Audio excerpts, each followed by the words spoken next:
As long as folks have been fishing, they've been bragging about who's the best. And some of the loudest braggers have naturally been Texans. So it's only fitting that a Texan would try to settle the score once and for all. Earl Golding was a newspaperman from Waco. The year was 1955. New lakes were popping up all over the state, and fishermen were hitting the water like never before.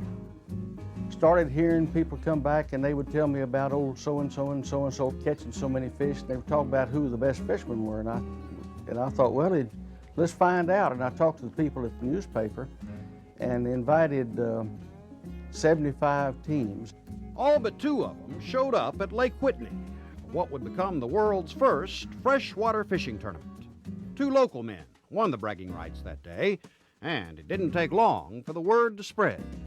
We started getting phone calls and letters from people throughout Texas saying that they'd heard about it and said, if you have an invitational tournament next year, well, we'd sure like to get an invitation. So Earl repeated the contest a year later, calling it the Texas State Bass Tournament.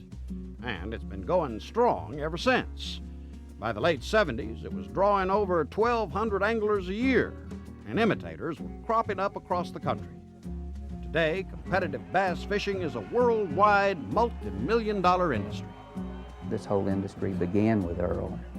He certainly has done more for the outdoors and fishing in particular than anyone that I have ever known.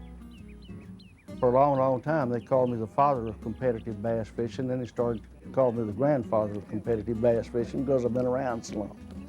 But I'm proud of it. While fishermen still argue about who's the best, Earl Golding's legacy remains undisputed. And his humble idea just keeps spreading like a ripple on the water.